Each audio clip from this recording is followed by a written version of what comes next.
لله الذي هدانا لهذا وما كنا لنهتدي لولا أن هدانا الله لقد جاءت رسل ربنا بالحق والصلاة والسلام والتحية والإكرام على سيد أصل ما في الوجود سر الله في كل موجود نقطة دائرة الوجود صاحب اللواء الحمد والمقام المحمود الخاتم لما سبق والفاتح لمن خلق المعلن الحق بالحق القاسم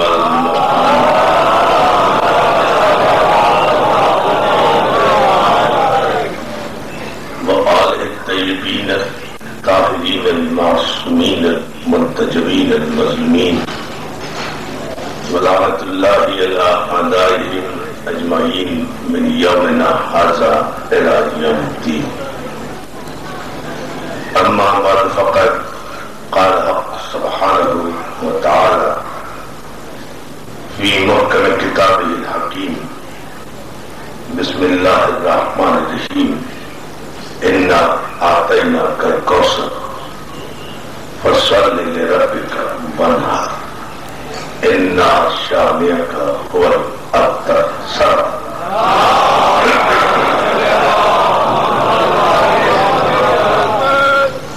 حاضرین گرامی قدر، بزرگان محترم، سید صادق مہدی مرحوم کے خانوادے کی جانب سے یہ سالانہ مجالس اعزاز جن سے گزشتہ برسوں کی طرح اس مرتبہ میں خطاب کی سعادت اور شرف حاصل کر رہا ہوں، اور آپ حضرات ماشاءاللہ بڑی تعداد میں بڑے جذبہ ایمانی کے ساتھ ہر برس ان مجالس میں شرکت کرتے ہیں،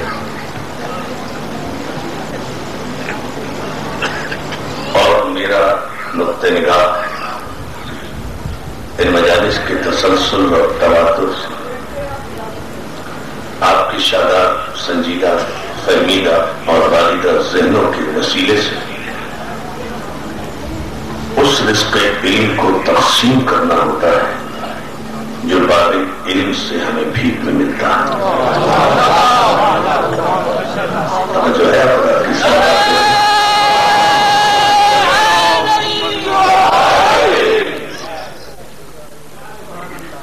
اس رزق علم کو تقسیم کرنے کا احساس مولا کے ہر ذاکر کو حاصل ہے کہ جو رزق علم تقسیم ہی علم کے دروازے سے ہوتا ہے، اور جو رزق علم علم کے دروازے سے تقسیم ہوتا ہے وہ انسان کو غذائے روحانی فراہم کرتا ہے، اور جب روح کو غذا ملتی ہے تو نفس پاکیزہ ہوتا ہے۔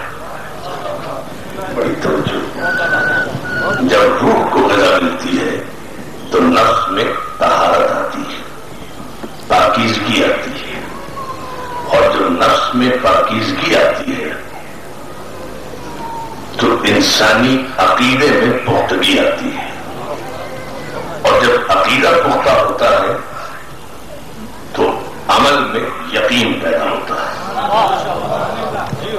اور عمل میں یقین پیدا ہونے کا نام اسلام ہے۔ محمد یہ بنیادی آج کی یہ مجلس تمہیدی ہے، ابتدائی ہے، اور آج میں 15 منٹ تاخیر سے بھی بیٹھا ہوں۔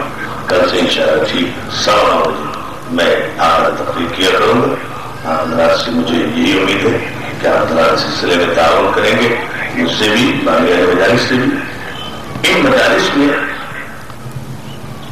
یہ محرم سے 8 ربیع الاول تک 2 مہینے 8 دن 68 دن جو ذکر حسین ہوتا ہے نا، ان 68 دنوں میں بڑے فخر سے ہم یہ کہہ سکتے ہیں کہ ان کا اتنا رزق اور عقل کی اتنی خوراک کربلا والوں کے حوالے سے مہیا ہو جاتی ہے جو سال کے 365 دنوں میں بھی مسلمانوں کو میسر نہیں آتی۔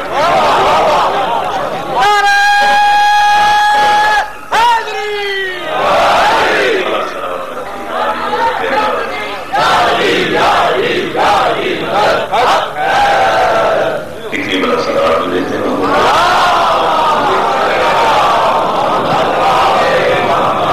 یہ افتخار کی بات ہے، کسی پر طنز نہیں ہے، کسی پر طنز نہیں کر رہے ہیں، بلکہ یہ اپنے فخر کی بات ہے، کیونکہ ہم وابستہ ہیں باب علم سے، ہم کسی ابو جہل کے پجاری نہیں ہیں، ہم باب علم کے بھیکاری ہیں، اس لیے ہماری گفتگو جب بھی ہوگی وہ علم کی کسوٹی پر کسی ہوئی ہوگی، عقل کے میزان پر تلی ہوئی ہوگی، عدل کی ترازو پر جچی ہوئی ہوگی، اور علم عقل اور عدل جہاں بھی درمیان سے ہٹ جائے گا وہی انسان اپنی منزل انسانیت سے گر جائے گا، اور جب انسان انسان ہی نہیں رہے گا تو مسلمان کاہے کا رہے گا؟ سلام میرے محمد والے کو،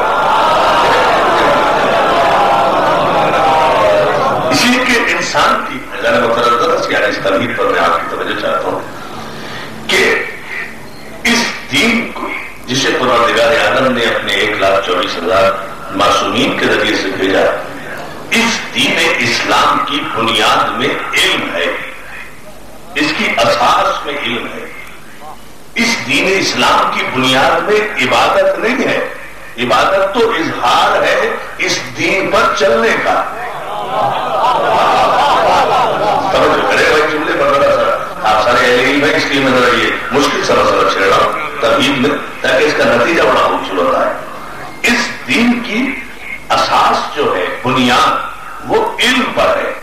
اس دین کی بنیاد عبادتوں پر نہیں ہے، عبادتیں تو ہر مذہب میں ہوتی ہیں، مندروں میں بھی ہوتی ہیں، گرجوں میں بھی ہوتی ہیں، سلام دینا محمد علیہ محمد۔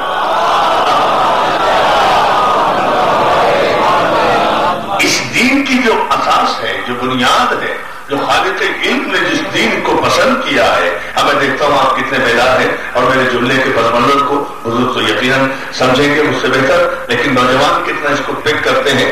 اللہ کے نزدیک دین صرف اسلام ہے، ان الدین عند اللہ الاسلام، اللہ کے پاس کوئی دین ہے ہی نہیں سوائے اسلام کے، کوئی دین نہیں ہے اللہ کے پاس، اللہ کے پاس دین ہے ہی نہیں سوائے اسلام کے۔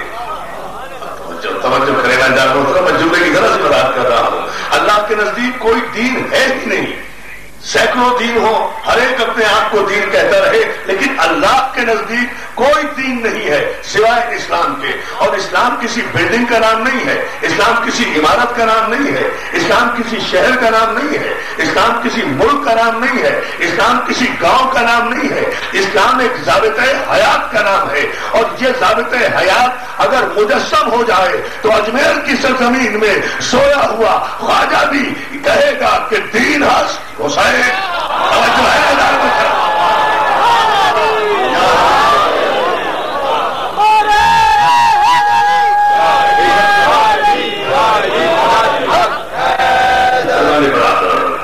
بہت شکر گزار آپ کی توجہ۔ کیا ویسے بھائی کوئی پوچھے اسلام ہے کیا؟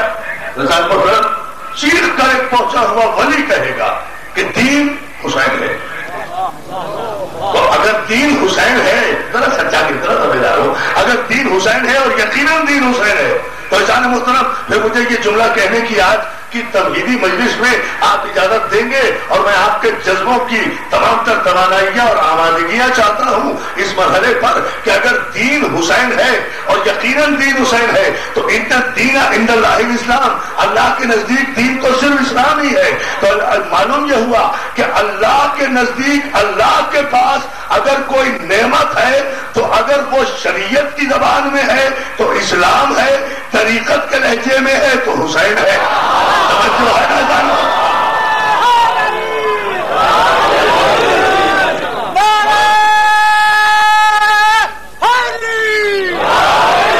آپ جس رخ سے بھی دیکھیں گے احسان محترم، اسی لیے تو میں کہتا ہوں کہ حسین کی مجلسوں سے دین کی تبلیغ ہوتی ہے، دین کی وضاحت ہوتی ہے. لوگوں کو دین سمجھ میں ہی نہیں آیا، لوگوں نے مسلمان ہونے پہ زور دیا ہے، دین سمجھنے پہ زور نہیں دیا. اب جو ہے نا صلوات ہے محمد والے کو. میرے جملے پر غور کریں گے، چاروں مجلسوں کا کی بنیاد ہے یہ جملہ جو انشاءاللہ ایک مجالس میں آئیں گی کہ لوگوں نے مسلمان ہونے پہ زور دیا ہے، دین فہمی پر زور نہیں دیا. دین کو لیا گیا جتنا جلدی محمد رسول اللہ کہہ لیا گیا، جتنا جلدی بارگاہ رسالت میں پہنچ گئے، بس یہی معیار فضیلت ہے. عزیزان محترم، یہ معیار فضیلت نہیں ہے کہ کون پہلے کلمہ پڑھ رہا ہے اور کون بعد میں کلمہ پڑھ رہا ہے. معیار فضیلت قرآن کی زبان میں یہ ہے کہ ان الذین قالوا ربنا اللہ ثم استقاموا فلا خوف علیہم ولا هم یحزنون. بتحقیق جو اللہ کو اپنا رب کہتے ہیں، اور رب کہنا کافی نہیں ہے، ثم استقاموا، اور اس کے بعد اس پر استقامت بھی کرتے ہیں، استقامت بھی کرتے ہیں، اس پر جم جاتے ہیں، قائم رہتے ہیں، فرار نہیں ہوتے.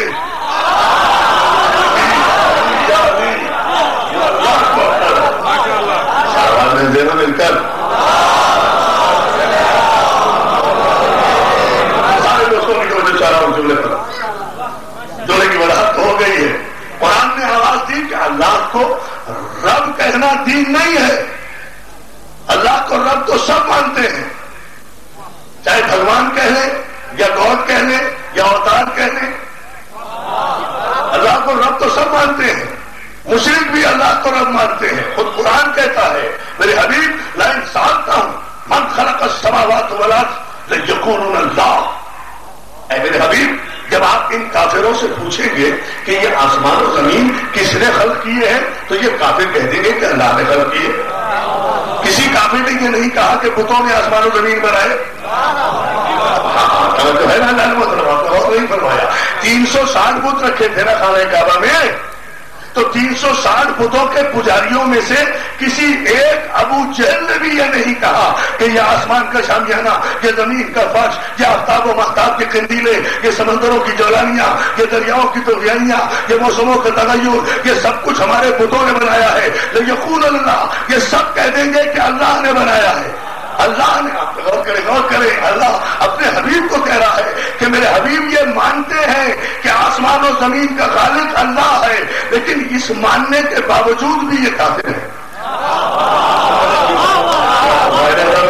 ماننے کے باوجود بھی کہ یہ ہمیں مانتے ہیں کہ ہم نے خلق کیا ہے یہ آسمان، ہم نے خلق کی ہے یہ زمین، ہم نے پیدا کیا ہے ساری کائنات. یہ کافر مانتے ہیں، لیکن ماننے کے باوجود بھی ہماری نگاہ میں یہ کافر بھی ہے، مشرک بھی ہے. بھائی کیوں ہے؟ اور یہ کرنا ہے بس. اور میرے سارے مسلمان بھائی سنے اس بات میں، علم اور عقل کی بات ہے. کیوں کافر ہیں؟ جب اللہ کو خالق ارض و سما مانتے ہیں کہ آسمان و زمین کا اور کائنات کے ذرے ذرے کا خالق اللہ ہی ہے.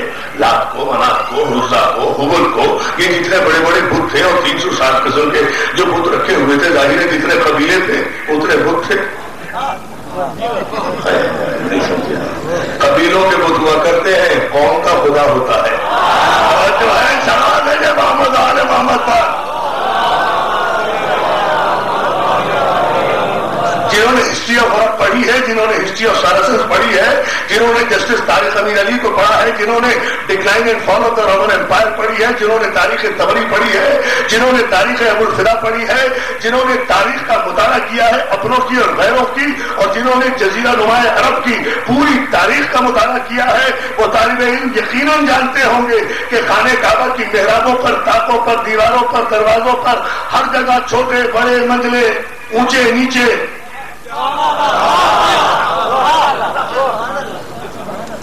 آپ کی سبحان اللہ پر بھی سبحان اللہ صلوات بھیجنے. مجھے آپ کی سماعت پر بہت اعتماد بھی ہے اور یقین بھی ہے. اس لیے میں خوبصورت سی بات ایک اشارے میں کہہ کر جاؤں گا اور شاید ایک بہت بڑی بات نتیجے میں بھی آ جائے. جزیرہ نما عرب کی تاریخ کے ہر مورخ نے خواہ وہ مسلم ہو یا غیر مسلم عزیزان محترم یہ متفقہ طور پر لکھا اور تحریر کیا کہ خانہ کعبہ کی دیواروں پر، طاقوں پر، محرابوں پر 360 قسم کے بت تھے. بڑی توجہ. اور 360 بت جو تھے وہ 360 قبیلوں کے تھے. تاریخ دانوں نے لکھا کہ جزیرہ نما عرب جو ہے، یہ جسے آپ گلف کہتے ہیں، یہ ساری خلیج جو ہے یہ 360 چھوٹے بڑے قبیلوں میں بٹی ہوئی تھی. تو ہر قبیلے کا ایک بت تھا. جو جتنا بڑا قبیلہ اس کا اتنا بڑا بت. یا علی میرے مولانا نے جگہ. جو جتنا بڑا قبیلہ اس کا اتنا بڑا بت، جو جتنا چھوٹا قبیلہ اس کا ایک اتنا چھوٹا بت. لیکن یہ طے تھا کہ ہر قبیلے کا بت وہاں موجود تھا اور ہر قبیلے کا نام اس بت پر لکھا ہوا تھا. یہ فلاں قبیلے کا بت ہے، یہ فلاں قبیلے کا بت ہے، یہ فلاں قبیلے کا بت ہے. بھائی جتنے بت پرست قبیلے عرب میں تھے نا، جتنے کافر قبیلے تھے کعبے میں، ان سب کے بت نام بنام بائی نیم لکھے ہوئے تھے اور رکھے ہوئے تھے.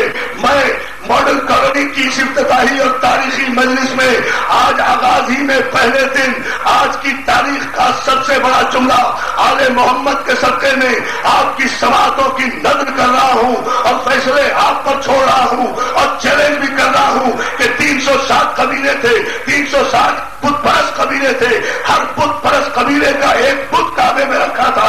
جو جتنا بڑا قبیلہ تھا اس کا بڑا بت ہوتا تھا، جو چھوٹا قبیلہ تھا اس کا چھوٹا بت ہوتا تھا. لیکن رکھے سب خانے کعبہ میں تھے، سارے صنم کعبے میں رکھے تھے. سینکڑوں برس سے رکھے تھے، کم از کم 600 برس سے تو رکھے ہی تھے.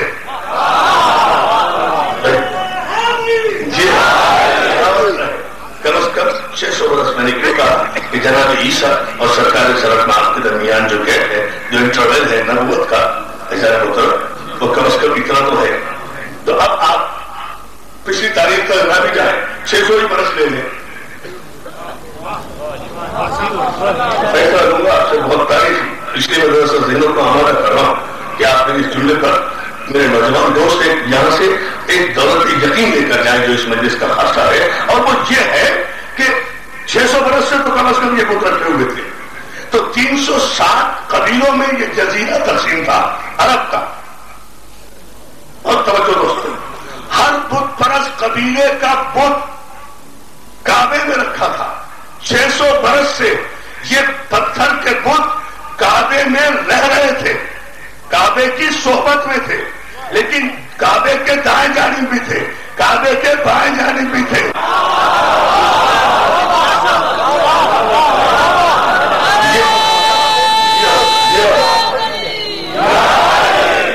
کعبے کے دائیں جانب بھی تھے، کعبے کے بائیں جانب بھی تھے. کعبے کے پہلوؤں میں یہ بت کم از کم کچھ نہیں تو 600 برس سے تو تھے نا. لیکن 600 برس کے بعد بھی جب مکہ فتح ہوا ہے اور کسی بت شکن نے کسی رسول کے کاندھے پر چڑھ کر ان بتوں کو توڑا ہے تو عزیزان محترم معلوم یہ ہوا کہ کعبے کی 600 برس کی صحبت بھی نہ بتوں کو خدا بنا سکی اور نہ کعبے کو بت خانہ بنا سکی. اور جو ہے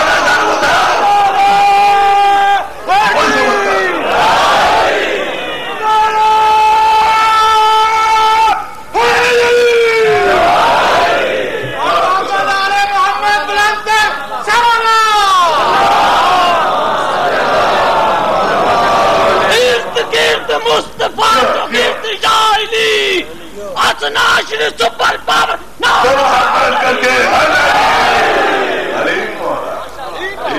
جیو جیو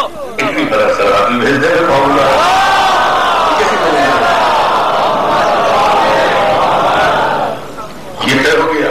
معلوم یہ ہوا کہ جس میں صلاحیت ہی نہ ہو اسے اچھی صحبت اچھا نہیں کرتا. آخر میں ابلیس کا ابلیس رہا، شیطان کا شیطان رہا. پھر لوگ سے کوئی بات نہیں تھا.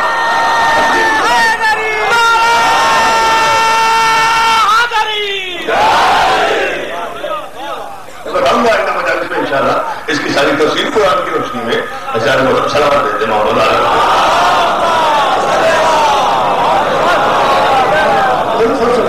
غلط باتیں صحبت کا بڑا اثر ہوتا ہے، صحبت کا اثر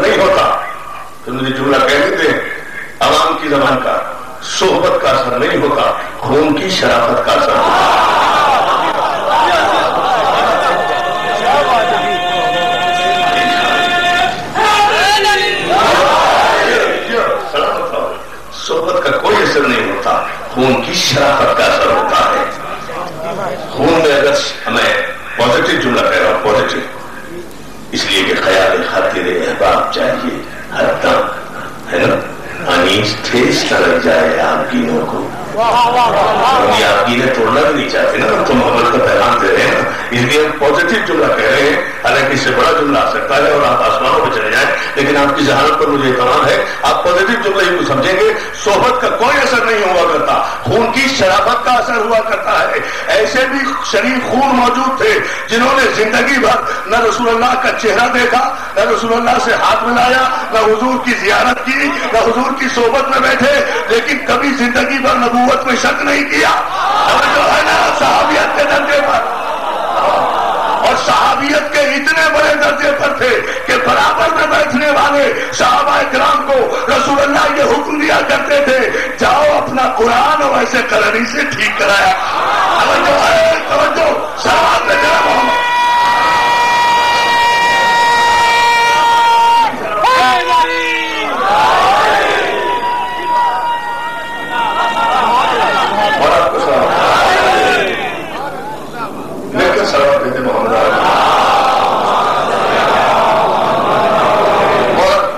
سے محفوظ رکھے تاحد نظر اس عظیم روحانی اجتماع کو.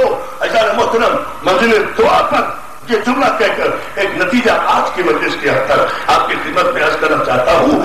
صحبتیں, اچھی صحبتیں کبھی کسی پیدائشی برے کو اچھا نہیں کر سکتی, اور بری صحبتیں کسی پیدائشی اچھے کو برا نہیں کر سکتی. دونوں کی مثالیں قرآن میں موجود ہیں. جناب نوح کی بیوی بھی تھی, صحبت تو اچھی تھی.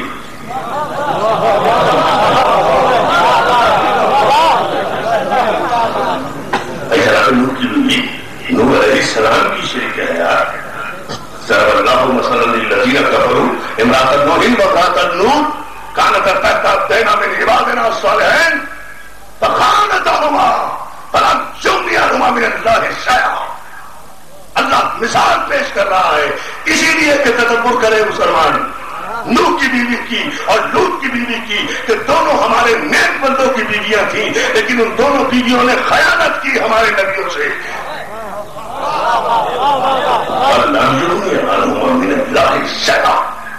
اور اس کے بعد جب کہ انہوں نے خیانت کی تو پھر ان دونوں کو ہمارے نبیوں کی سفارش بھی ہمارے عذاب سے بچا نہیں سکی. بات ہی ختم ہو گئی, رہ کیا گیا. آپ غور کریں نہ کریں, یہ تو قرآن کی آیت کا ترجمہ ہے. ان دونوں نبیوں کی سفارش بھی ان بیویوں کو ہمارے عذاب سے بچا نہیں سکی, اور ہم نے کہا کہ تم جہنم میں داخل ہو جاؤ. اور جو ہے نا مطلب یہ مثال بھی قرآن میں موجود. اچھی صحبت میں تھی نا, نبیوں کی صحبت میں تھی. بہت ہی توجہ. تو یہ معیار کہاں گیا تھا, یہ پیمانہ تو الٹ گیا نا. اچھی صحبت میں تھی, معصومین کی صحبت میں تھی, نوح جیسے نبی اللہ کی صحبت میں تھی, لیکن اچھی صحبت کے باوجود بھی بہت توجہ جان محترم منزل ایمان پر مستحکم نہیں رہ سکی, دین پر مستقیم نہیں ہو سکی. اچھی صحبت کے باوجود آسمانوں پر جاؤ گے. جب میں دوسرا جملہ قرآن ہی سے پیش کروں گا, نبی کی صحبت میں رہنے والیوں کو قرآن نے کافرہ بھی کہا, خائن بھی کہا. جو اچھی صحبت میں تھی انہیں کافرہ کہا گیا, اور جو فرعون کی بیوی تھی اسے مومنہ.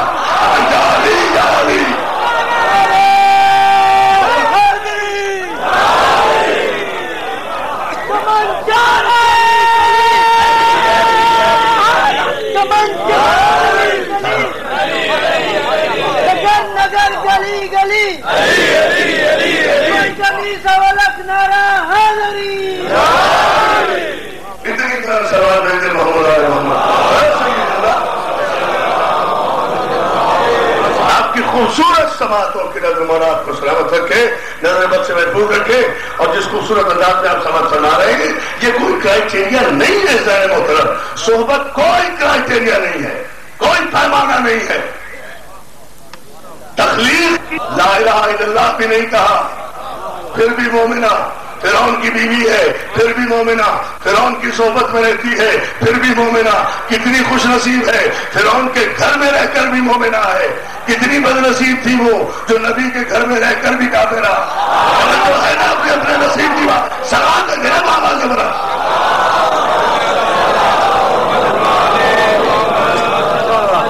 اور نہیں کیا میں نے جوڑا پہ گیا ہوں کبھی فرعون کی صحبت میں رہتی ہے پھر بھی سب کچھ کیا بڑی خدمت کی، بڑی نصرت کی، بڑی حمایت کی، بڑی حفاظت کی، بس کلمہ نہیں پڑھا حضور کا کلمہ نہیں پڑھا، بڑی خدمت کی، بڑی نصرت کی، بڑی مدد کی، بڑی شیب ابو طالب نے پناہ دی، بڑی حفاظت کی، بڑا کافروں سے بچایا، بڑی اطاعت کی، بڑی حفاظت کی، بڑی فانوس بن کے رہے شمع رسالت کی، قدم قدم پر عبادت کی، اولاد قربان کر دی شیب ابو طالب نے 3.5 برس کی پریشانیاں برداشت کی، اپنی جان پر کھیل گئے، بس کلمہ نہیں پڑھا، فرعون کے گھر میں رہتی ہے، فرعون کی صحبت میں رہتی ہے، کلمہ نہیں پڑھتی ہے، قرآن کہتا ہے پھر بھی مومنہ ہے، جو اس لیے کہ قرآن نے شریعت کا یہ قانون بنانا تھا کہ فرعون کی سودا کو کلمہ پڑھنے کی ضرورت نہیں تھی، اس لیے کہ اللہ کا قانون یہ ہے کہ اللہ جس گود کو اپنے نبی کی پرورش کے لیے منتخب کر لیتا ہے اس گود سے کلمہ پڑھنے کی تکلیف کو اٹھا لیتا ہے، تو جو موسیٰ کو پرورش کرنے کے لیے گود منتخب ہو جائے وہ بغیر کلمہ پڑھے ہوئے فرعون کے گھر میں رہ کر بھی مومنہ ہے، اور جو خاتم النبیین کو 17 برس تک پرورش بھی کرے، کھانا بھی کھلائے، حفاظت بھی کرے، وہ ابو طالب کافر ہے۔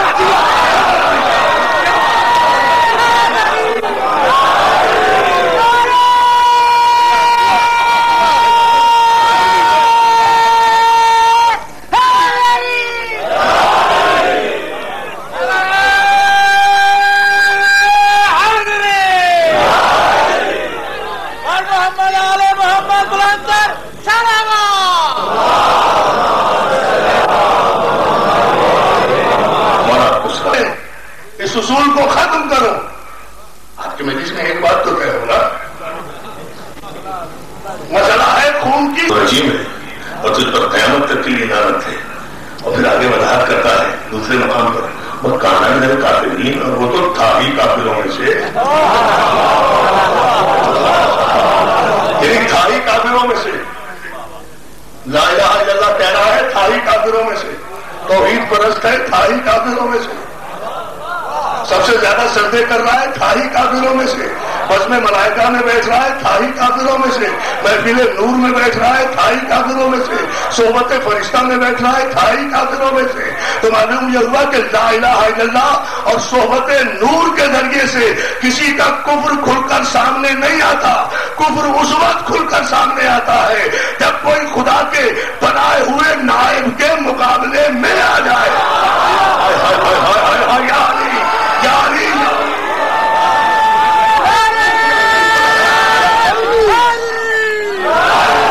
ایسے نہیں، پوری توانائی سے، پوری طاقت سے دونوں ہاتھ بلند کر کے آج کی ابتدائی مجلس کا تاریخی نعرہ حیدری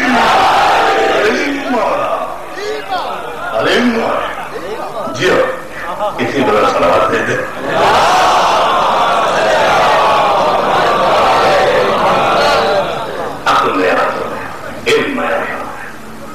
قرآن کو معیار بنا، قرآن کو آنکھیں کھول کر تفکر کریں، غور کریں، فکر کریں۔ قرآن غور و فکر کی دعوت دیتا ہے، تدبر کی دعوت دیتا ہے، تفکر کی دعوت دیتا ہے۔ 700 مقامات پر تدبر، تفکر، تعقل، غور، فکر، اس کی دعوت قرآن نے دی ہے۔ قرآن ضابطۂ حیات ہے، قرآن مکمل ضابطۂ زندگی ہے، قرآن میں ہر رتب و جابش موجود ہے، قرآن قیامت تک چلنے کی صلاحیت رکھتا ہے ہر دور کے انسان کے ساتھ۔ قرآن کوئی جامد علم نہیں ہے جو ٹھہر گیا اپنے مقام پر، قرآن عقل بشر کو بلند کرتا ہوا عقل کے ساتھ ساتھ چل رہا ہے۔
پاکیزہ قلب پر نازل ہوئی. تبارک الذی نزل الفرقان علی عبدہ لیکون للعالمین نذیرا. اور پاکیزہ کتاب ہے، اسی لیے ہر مسلمان کا اپنے جملے پہ غور کرنا ہے پوری توجہ کے ساتھ. اسی لیے اس قرآن کا ڈیکورم یہ ہے، اس قرآن کا پروٹوکول یہ ہے، اس قرآن کا اسٹیٹس یہ ہے کہ یہ قرآن گھر میں جس گھر میں بھی ہوگا بلندی پر ہوگا، پاکیزہ مقام پر ہوگا، جزدان میں ہوگا، نہ بھی پڑھے رکھا ہوگا پاک مقام پر. رکھا، آپ نے غور ہی نہیں کیا، رکھا ہوگا پاک مقام پر. یہ قرآن جو تاج کمپنی لمیٹڈ سے چھپ کے آتا ہے، الحم سے لے کر والناس تک یہی قرآن سارے مسلمانوں کا ہے. کوئی اس میں کمی زیادتی نہیں ہو سکتی قیامت تک، اس لیے کہ اس کی حفاظت کا وعدہ اللہ نے کیا ہے. اِنَّا نَحْنُ نَزَّلْنَا الذِّكْرَ وَإِنَّا لَهُ لَحَافِظُونَ. ہم نے یہ ذکر نازل کیا ہے اور ہم ہی اس کی حفاظت کرنے والے ہیں. ہم حفاظت، بڑی توجہ دار محترم. لیکن ابھی ایک نتیجہ، یہ قرآن جہاں بھی ہوگا، جس گھر میں بھی مسلمان کے ہوگا، 72 فرقے ہوں یا 172 فرقے ہوں، قرآن پر سب کا ایمان ہے. ہر گھر میں قرآن ہوگا اور ہر فرقے کا یہ ایمان ہے، سب فرقوں کی طرف سے اتحاد محبت کا پیغام دے کر کہہ رہا ہوں، ہر فرقے کا ایمان ہے کہ قرآن کسی ناپاک جگہ پر نہیں رکھا ہوگا. کافر ہو جائے گا وہ، مشرک ہو جائے گا، نجس ہو جائے گا وہ جو توہین قرآن کرے گا، یا کسی توہین آمیز یا ناپاک مقام پر کوئی مسلمان قرآن رکھ نہیں سکتا. ارے 1400 برس کے بعد کا مسلمان تو اتنا عقل مند اور با ایمان ہے کہ وہ اس قرآن کو نجس مقام پر ایک لمحے کے لیے رکھنا بھی کفر سمجھتا ہے. اور وہ علی کل شیء قدیر جو اس قرآن کا نازل کرنے والا ہے، اس نے جس قلب پر محمد کے یہ قرآن نازل کیا، جس پر یہ قرآن نازل کیا، یعنی یہ قرآن جو نازل ہوا، یہ تو مسلمان کسی نجس مقام پر رکھ نہیں سکتے. اور جس پر یہ قرآن نازل ہوا، اللہ کو سارے عرب میں کوئی پاکیزہ گود نہیں ملی تھی اس محمد کی پرورش کے لیے. توجہ ہے،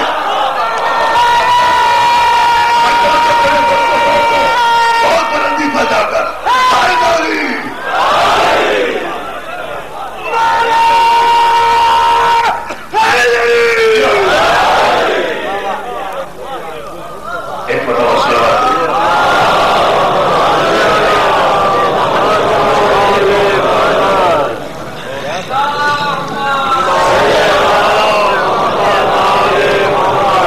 خوشنودی امیر المومنین حضرت علی علیہ السلام صلوات.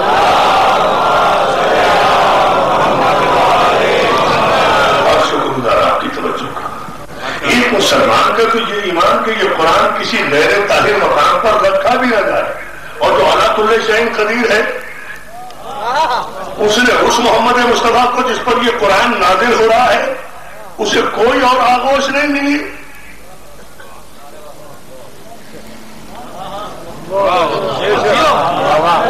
تدبر کی، تفکر کی، تعقل، غور کرو، فکر کرو، قرآن کو دل میں اتارو، حافظوں میں محفوظ نہ کرو.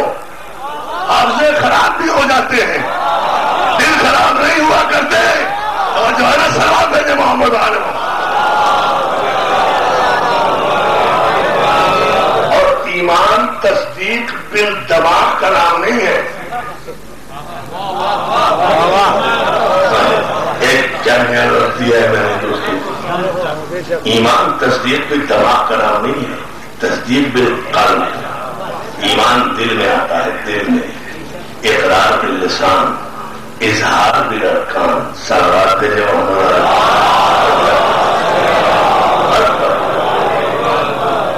ایمان کا اسلام کا تعلق قلب سے ہے، قلب سے ہے. قلب کو طاہر کرو، قلب کو پاکیزہ کرو. اللہ دماغ میں نہیں رہتا، اللہ دل میں رہتا ہے. اب پوری توجہ رکھے صاحب آپ ان جملوں پر، تاکہ یہ دین ڈیفائن ہو جائے کہ دین کیا ہے. لوگوں نے جلدی کی ہے صرف اس بات پر کہ جلدی سے کلمہ پڑھ لیا جائے. دین کو سمجھنے کی، دین فہمی کی ضرورت کبھی محسوس نہیں کی گئی. رب تو سب مانتے تھے، وہ بھی مانتے تھے جو 360 بتوں کے پجاری تھے. نتیجہ آپ کو دینا چاہ رہا تھا. جو 360 بتوں کے پجاری تھے، جنہوں نے کعبے میں رکھے ہوئے تھے کعبے کی صحبت تمہیں اچھا نہیں کر سکتی. اس میں قصور کعبے کا نہیں ہے، بتوں کی کمزرفی ہے. پتھر کے بنے ہوئے مجسموں کی یہ صلاحیت ہی نہیں تھی کہ وہ کعبے سے اب سے نور کر سکے.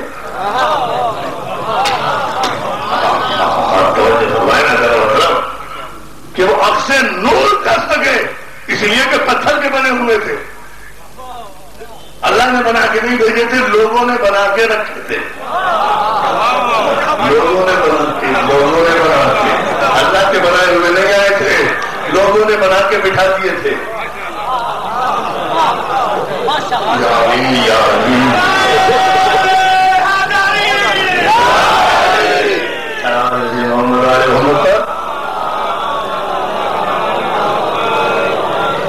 بڑا ترین سوال ہے یہ.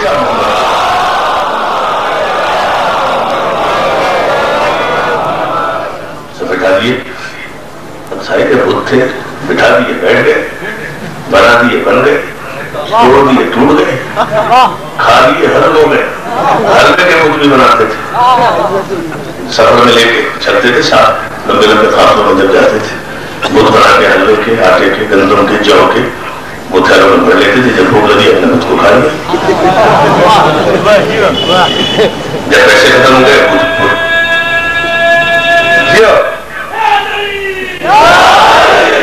جب سفر میں پیسے ختم ہو گئے بت کو بیچ دیا.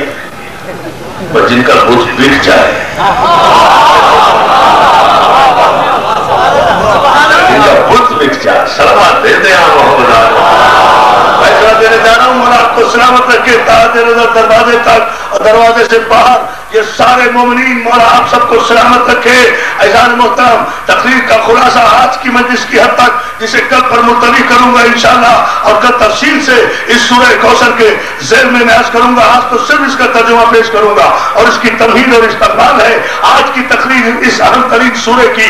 لیکن ذرا سا ایک فیصلہ تو لیتے چلے کہ غیر مسلم اور غیر مسلم ساری تاریخوں کا آپ مطالعہ کر کے دیکھ جائیے. عزیزان محترم، کعبے میں رکھے ہوئے یہ 360 بت پرست قبیلوں کے تھے، اور ہر قبیلے کا نام لکھا ہوا تھا. جو جتنا بڑا قبیلہ تھا اس کا اتنا بڑا بت ہوتا تھا. یعنی طے ہو گیا نا لاجک اور منطق کے اعتبار سے کہ پورے جزیرہ نما عرب میں جتنے قبیلے بت پرست تھے، کافر تھے، مشرک تھے، ان سب کے بت خانہ کعبہ میں رکھے ہوئے تھے اور ان کے نام لکھے ہوئے تھے. میں ان کے نام تو نہیں جانتا، لیکن عاطفان حضراتی اس تاریخی مجمع میں ایک چیلنج ضرور کر کے جا رہا ہے.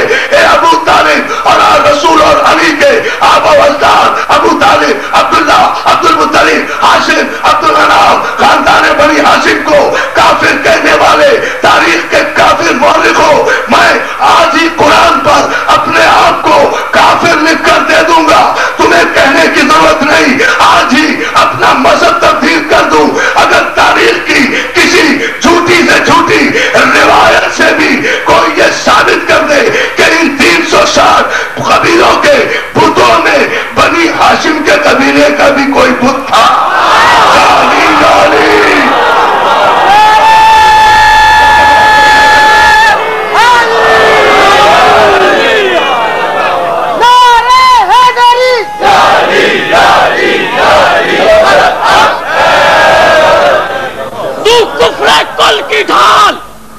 تو کفر کل کی ڈھال، میں ایمان کل کا وار، دوزخ کے راستے کا مسافر ہے تو کہ میں، تو پیروے یزید، میں نوکر حسین کا. سچ سچ بتا کہ اصل میں کافر ہے تو کہ میں.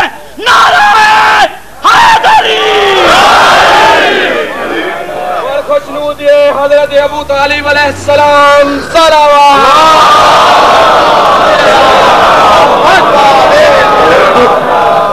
بھائی بنی ہاشم کا قبیلہ تو سب سے بڑا قبیلہ تھا.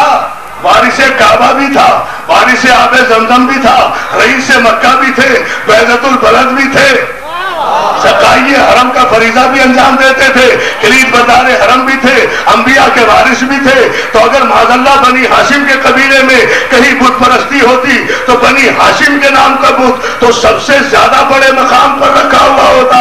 جب چھوٹے چھوٹے قبیلوں کے بت رکھے تھے, ہم اپنا مذہب تبدیل کر دیں, اگر ابو طالب کے قبیلے کا کوئی بت ثابت کر دے, ارے ابھی اب تو یہ بات سمجھ میں آئی جو اس ممبر کی عطا ہے. میں بھی سوچتا تھا یا رسول اللہ آپ نے اتنی زحمت کیوں فرمائی, فتح مکہ کے موقع پر آخر 10,000 کا لشکر آپ کے ساتھ تھا, کوئی اب میدان جنگ کا مرحلہ تو تھا نہیں, کعبے سے بتوں کو نکالنا ہی تھا نا, بتوں کو توڑ کر ہی پھینکنا تھا نا. یہ خدمت کسی مسلمان سے سر انجام دلا دیتے تو بھیا اس کے لیے ابھی ہی کا انتخاب کیوں کیا, تو جواب یہی آئے گا کہ کسی بھی ایسے مسلمان سے ایک لمحے کے لیے بت پرستی نہیں کرائی بت شکنی نہیں کرائی جا سکتی تھی, بتوں کو نہیں توڑوایا جا سکتا تھا جو زندگی کے کسی دور میں بھی ان بتوں کے آگے جھکا ہوا ہو. اس لیے کہ اگر میں کسی کو حکم دیتا کہ جاؤ بتوں کو توڑ دو اور وہ جا کر توڑ بھی دیتے, آنکھوں سے آنکھیں ملتی, نگاہوں سے نگاہیں ملتی, چہرے سے چہرہ ملتا, اگر کوئی بت بے زبانی کے عالم میں تانا دے دیتا, شرم نہیں آتی, ساری عمر تو مجھے سجدہ کرتے رہے, آج توڑنے آئے ہو. اس لیے ایسے علی کا انتخاب کیا جسے مسلمانوں نے متفقہ طور پر کہا کرم اللہ وجہ, اللہ نے جس کے چہرے کو مکرم کیا, یعنی جس کا چہرہ کبھی غیر اللہ کے آگے جھکا ہی نہیں. یا علی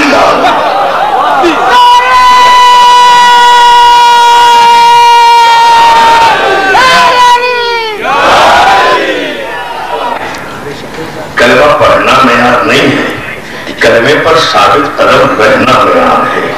ان الذین قالوا ربنا اللہ ثم استقاموا, اور اس کے بعد وہ اس پر استقامت بھی کرتے ہیں, مستقیم رہتے ہیں, جم جاتے ہیں, فرار نہیں ہوتے, ڈرتے نہیں. میں نہیں کہہ رہا, آیت کہہ رہی ہے. ان کی نشانی کیا ہے؟ لا خوف علیہم ولا هم یحزنون. تو پھر نہ انہیں کوئی خوف ہوتا ہے اور نہ انہیں کوئی حزن ہوتا ہے, چاہے رسول ساتھ ہو چاہے اکیلے بستر پہ ہو. توجہ ہے سلام ہے محمد عارف, اور جملہ بہت بڑا کہہ گیا ہوں, بلند ترین سلام سارا بجنا مل کر.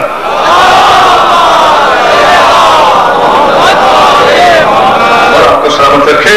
حسین محترم ذرا سا ایک مرحلہ اور اگر آپ بلند کریں آج کی حد تک, تاکہ یہ بات واضح ہو جائے. حسین محترم صحبت کیسی بھی ہو,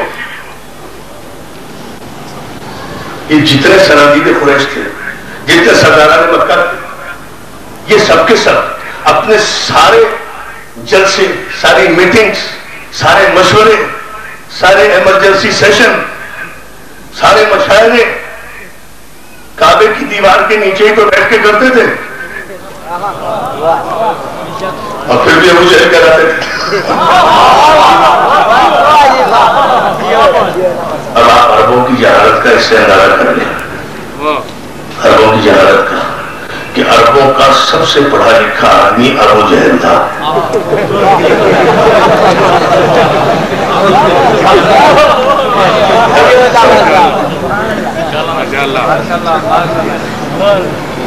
عربوں کا سب سے پڑھا لکھا, جس کے قصیدے باقاعدہ کعبے کی دیوار پہ لٹکائے جاتے تھے, سب معلقات میں عربک لٹریچر کا شاہکار کہلاتے تھے. سب سے بڑا پڑھا لکھا آدمی ابو جہل تھا. اب جن کے یہاں چنا, میں کہہ رہا ہوں ایمان آپ کا مجھے دیکھنا ہے اور ذہانت, جن کے یہاں سب سے پڑھا لکھا آدمی, جن عربوں کے یہاں ابو جہل ہو, ان عربوں سے جو شریعت آئے گی اس شریعت کے روح سے, تو سب سے پڑھا لکھا آدمی رسول ان پڑھ ہی کہلائے گا نا. اور جو ہے نا ابو جہلوں کی نسلوں سے نعرہ حیدری.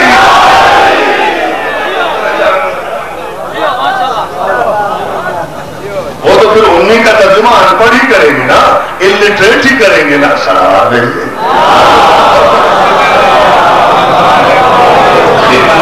ایک ٹینڈنسی ہوتی ہے, ایک مینٹلٹی ہوتی ہے, ایک بیک گراؤنڈ ہوتا ہے.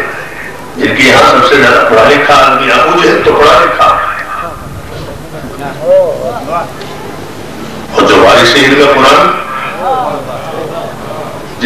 جس نے پتھروں کو پڑھا لکھا بنا دیا، جس نے پتھروں کو رزق نطق عطا کر دیا، چلتے چلتے راستے میں اپنے دستے مبارک پر کنکری لے لی تو اس سے قرآن پڑھا دیا۔ میرے نبی کی شان، میرے رسول کی شان، آمنہ کے چاند کی شان، یتیم عبداللہ کی شان، پروردہ آبو سے ابو طالب کی، احمد مصطفیٰ محمد مصطفیٰ صلی اللہ علیہ وسلم۔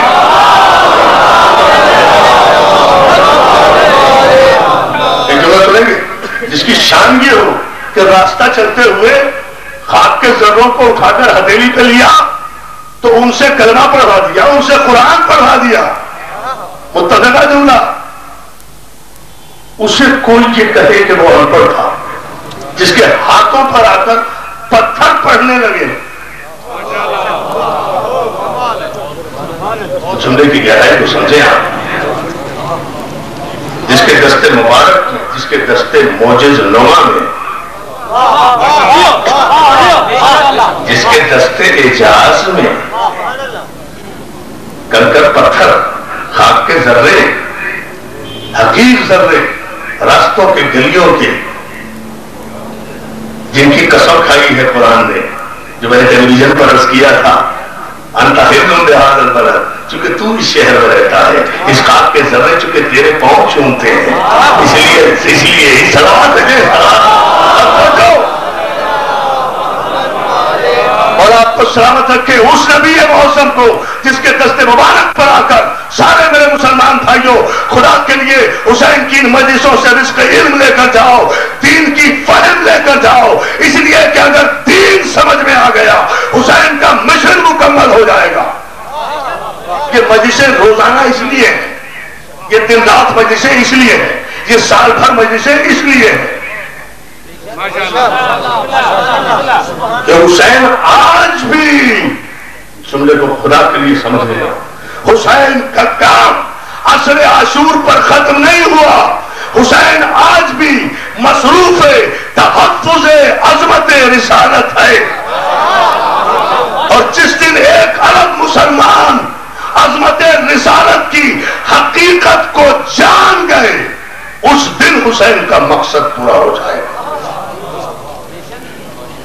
اور جب تک نہیں جانیں گے اس وقت تک حسین کی مجلسیں ہوتی رہیں گی۔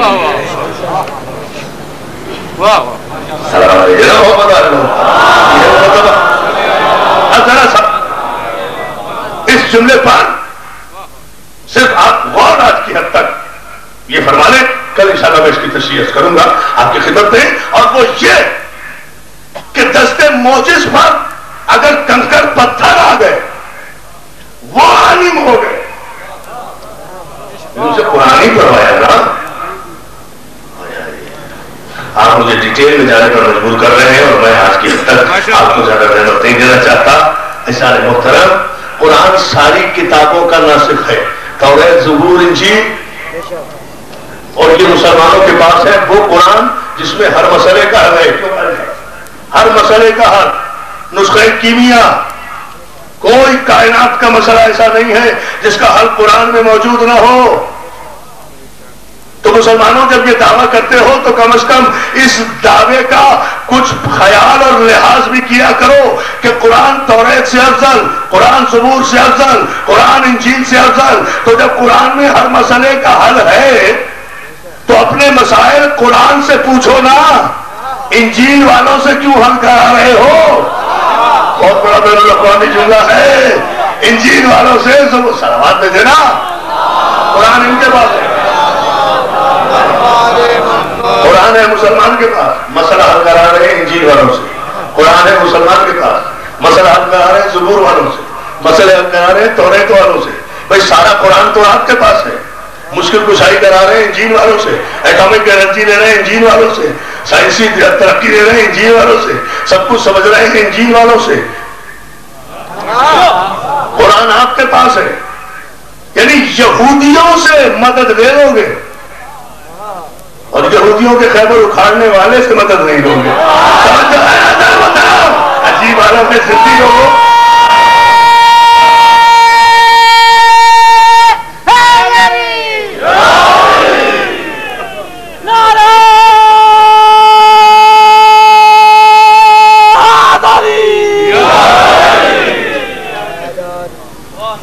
اتنی بلند صلوات پورا مجمع مل کر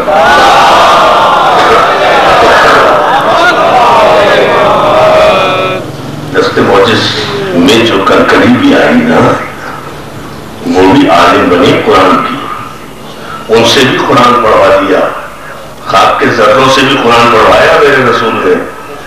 کمال کنکر پتھر کا نہیں ہے، کمال اس ہاتھ کا ہے۔ اللہ تصور کریں، یہاں مان رہے ہیں نا اتنی بات سارے مسلمان بھائی، تو اجازت ہے مجھے آج کی تقریر کا آخری اور فیصلہ کن جملہ کہنے کا کہ یہ میرے نبی کی شان ہے کہ اس کے ہاتھوں پر اگر خاک کے ذرے بھی آ جائیں تو وہ قرآن کی تلاوت کرنے لگتے ہیں۔ تو اعجاز دست نبوت کا ہے، تو جس دست خطی مرتبت پر خاک کے ذرے آ کر قرآن پڑھ سکتے ہیں، اس کی آغوش میں ابو تراب اگر خانہ کعبہ میں زبان رسالت چوس کر نزول قرآن سے پہلے قرآن کی تلاوت کر دے تو تعجب کیوں ہوتا ہے؟ یا علی یا علی یا پوری طاقت سے آخری آدمی تک دونوں ہاتھ بلند کر کے ہائے علی، اتنی بلند صلوات بھیجے وہاں۔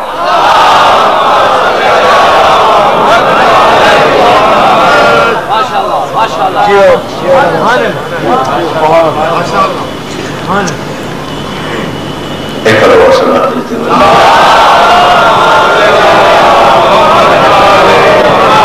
تین باتیں آج کی حد تک ذہن میں رکھیں، کل انشاءاللہ یہاں سے بچوں کو آگے بڑھائیں گے اور ٹھیک سوال اور بیان کروں گا۔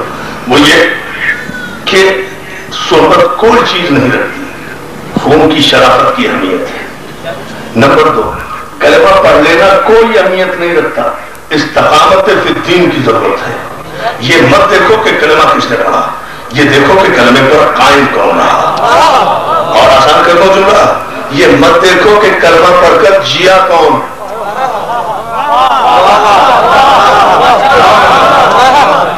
ضروری ہے مجھ سے ہی کہنا کہ جب اپنے دل پر بھی زخم کھاؤ میرے لہو کی بہار کر تک۔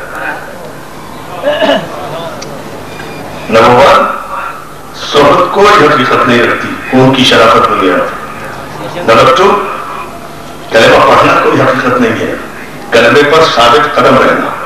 ثم استقاموا، جو اللہ کو اپنا رب کہتے ہیں اور اس کے بعد اس پر استقامت بھی کرتے ہیں، ڈٹے رہتے ہیں، جمے رہتے ہیں، مستقل رہتے ہیں، انہیں کوئی خوف بھی نہیں ہوتا، انہیں کوئی حزن بھی نہیں ہوتا۔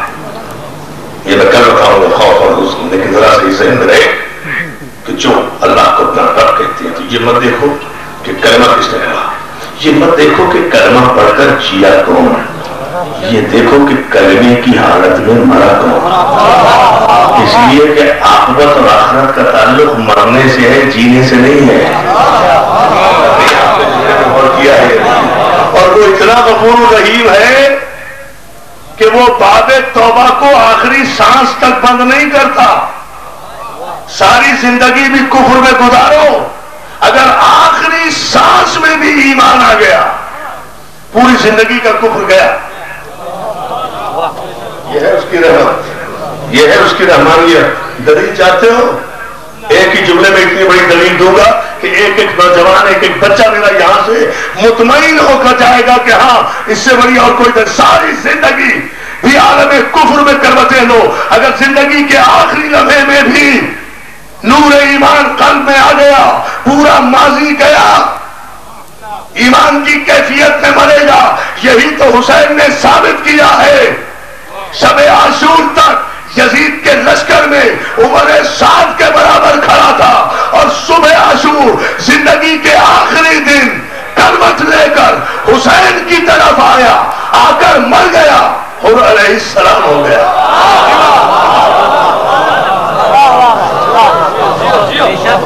تو بھائی ساری زندگی عالم یزیدیت میں گزاری اور چند لمحے حسین کے قدموں میں گزارے۔ کوئی ہے جو ہو کے ماضی میں بحث کرے؟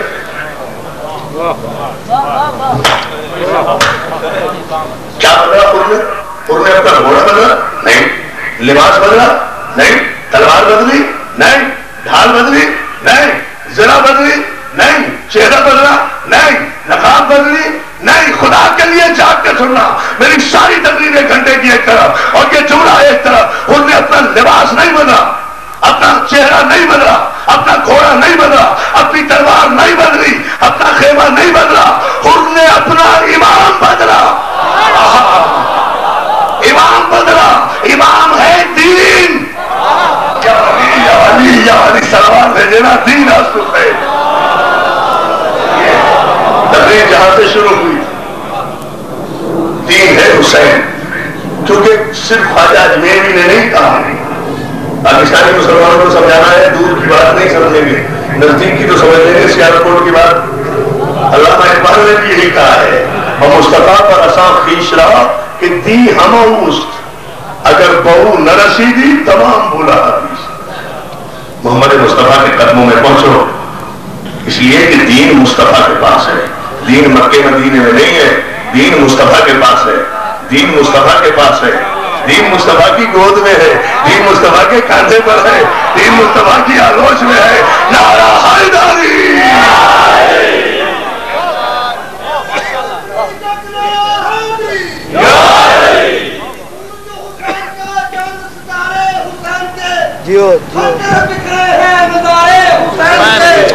علی ولی کا ملنگ لوگو کسی تمنگر سے کم نہیں، اس کے کسکول کی سجابت کسی سکندر سے کم نہیں، اس کے کانٹھے کا ایک دانہ 1000 گول سے کم نہیں. مزال کیا روز محشر ہمیں دینا فرشتے اسلامی، ہمارے سینے کا داغ ماتم نشان حیدر سے کم نہیں. مجال کیا ہے کہ روز محشر محسن کا شعر ایسے نہ پڑھا کرو، ایسے دان دینا میرے بھائی کو، شہید کو. مجال کیا ہے جو روز محشر نہ دیں فرشتے ہمیں سلامی، ہمارے سینے پہ داغ ماتم نشان حیدر سے کم نہیں ہے. نعرہ حیدری. نہیں، محسن کی روح تک پہنچانے کے لیے پوری طاقت سے نعرہ، دونوں ہاتھ بلند کر کے جس کے ہاتھوں میں اٹھنے کی طاقت ہے، نعرہ حیدری.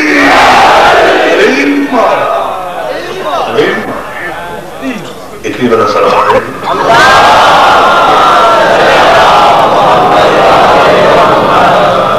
بھائی انہوں نے کیا بدلا؟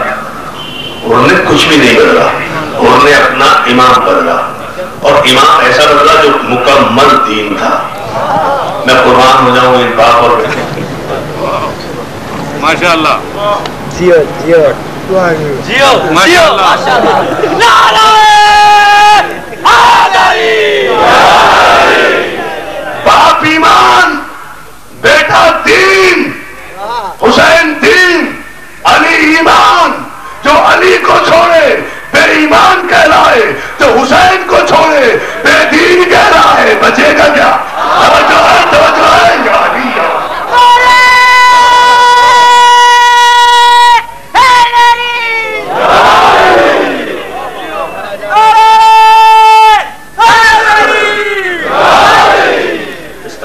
استقامت فی الدین. یقین ہو، یقین ہو.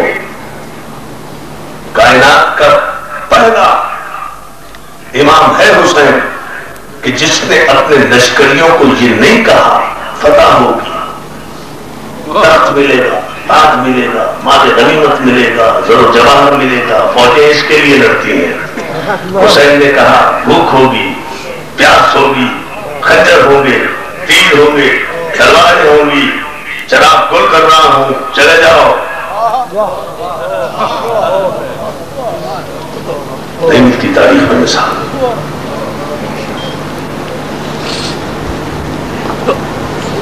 کیسے ثابت ہو دوستوں، یہ شعر لکھ کے لے جاؤ. کیسے ثابت ہو کہ کس کو ہے محبت کتنی؟ کیسے ثابت ہو؟ صحبت سے نہیں، کلمہ پڑھنے سے نہیں. کیسے ثابت ہو کہ کس کو ہے محبت؟ بڑے قلم اور کاغذ نکل آئے، اس لیے آہستہ آہستہ پڑھ رہا ہوں، لیکن میری پوری تقریر کا مقصد ہے یہ. کیسے ثابت ہو کہ کس کو ہے استاد قمر جلالی کا شعر. کیسے ثابت ہو کہ کس کو ہے محبت کتنی، کوئی ماحول میسر تو ہو دیوانوں کو. یہ سارے دیوانے بیٹھے ہیں، کیسے ثابت ہو کہ کس کو ہے محبت کتنی؟ کوئی ماحول میسر تو ہو دیوانوں کو. شب عاشور محرم کی فضا کہتی ہے شمع گل کیجئے پھر دیکھیے پروانوں کو. توجہ ہے نا جان محترم، جلتی ہوئی شمع کے پروانے اور ہیں، چڑھتے ہوئے سورج کے پجاری اور ہیں، تخت و تاج کے لالچ میں بلند بستیوں کو تاراج کرنے والے اور ہیں. توحید کی سربلندی کے لیے اپنے سر کو نوکے نیزہ پر بلند کر کے قرآن کی تلاوت کر کے قرآن کو زندگی دینے والے لا خوف علیہم ولا هم یحزنون کی عملی تفسیر. اور بھوک ہے، پیاس، شمع گل ہے، امام کی طرف سے اجازت بھی ہے، جملے کو غور کریں، اجازت بھی ہے کہ چلے جاؤ، جنت کی بشارت بھی ہے. میرا وعدہ، تم یہاں پہ میرے ساتھ آئے ہو، مدینے سے چل کر یہاں چلے آئے تک، میں تمہیں خوشی سے اجازت دے رہا ہوں. میرا وعدہ ہے تمہاری جنت کا نظام ہو، جاؤ اپنی زندگی بچاؤ. ہمارا سلام کرنے والوں پر جنہوں نے جنت کو اتنا بے حقیقت بنا دیا، جنہوں نے کہا حبیب ابن مظاہر کی قیادت میں تلواریں نکال کر امام کے قدموں میں ڈال کر کہا والا ہمیں نہیں پتا زندگی کسے کہتے ہیں، ہم نہیں جانتے کہ جنت کس کا نام ہے، ہم تو اتنا جانتے ہیں زندگی نام ہے تیرے قدموں میں دم توڑنے کا، جنت نام ہے کربلا میں دفن ہونے کا. یہ کربلا والوں کا عمل ہے. انسان ہر عمل صالح جنت کے لیے کرتا ہے نا، ہر نیک کام جنت کے لیے کرتا ہے نا. حسین تو جنت دے رہے ہیں، اجازت بھی دے رہے ہیں. یوں ہی تو نہیں کربلا کے 72 صدیوں کے سینے پر اپنے عزم کا گھٹنا رکھ کر ہر صدی کو اپنے پیروں تلے رون کر کربلا کی یہ 72 اقرار لیتے ہیں. ہر صدی کے اختتام سے اقرار کر کے کربلا کے 72 عظیم ہیں. نہیں ہے کوئی کربلا والوں سے افضل، نہیں ہے کوئی زمین کربلا سے افضل، نہیں ہے کوئی شہید کربلا کے شہیدوں سے افضل، نہیں ہے کوئی سید الشہداء حسین کے علاوہ. اس لیے کہ اگر جملہ سن سکوں تو میں ایک لفظ کہہ رہا ہوں. جب حور آیا ہے نا امام کی خدمت میں تو حور اکیلا نہیں آیا تھا، حور کا بیٹا بھی ساتھ آیا تھا جس کا نام تھا علی بن حور. حور کا جوان بھائی بھی ساتھ آیا تھا، حور کا غلام بھی آیا تھا. جیسے ہی یہ یزید کے لشکر سے نکلے تھے حسین اپنے خیمے سے نکلے تھے اور حسین نے آواز دی تھی عباس، حبیب، اکبر، جلدی آؤ، دیکھو میرے مہمان آ رہے ہیں، دیکھو عالم غربت میں میرے مہمان ہیں، ان کے استقبال میں ان کے احترام میں کوئی کمی نہ رہ جائے. حبیب تم ہمارے بچپن کے ساتھی ہو، ہماری طرف سے حور کا استقبال تم کرو گے. عباس حور کے بھائی کو گلے سے تم لگاؤ گے. اکبر میرے جوانوں جملہ سنو، اکبر حور کے جوان بیٹے کا نام علی ہے، تم علی اکبر ہو، اس کو کلیجے سے تم لگانا. اب رہ گیا حور کا غلام، اس کے لیے کوئی زحمت نہ کرے تم میں سے، حور کے غلام کا استقبال فاطمہ کا لال خود کرے. کیا سمجھ رہے ہو ذرا؟ میں تو ختم کر چکا مجلس، کربلا تو ہو چکی ہے کردارو. اب تو رونے کے لیے کچھ پڑھنے کی ضرورت نہیں ہے، اتنا جملہ بھی کہہ دینا کافی ہے کہ اجڑ گئی زینب کربلا میں. اتنا جملہ کہہ دینا بھی کافی ہے بقول مولانا اظہر سرزیدی اللہ مقام کے کہ دین بچا اللہ کا، کلمہ پڑھا گیا رسول اللہ کا، اور بے پردہ ہو گئی غریب ابو طالب کی بہو بیٹیاں.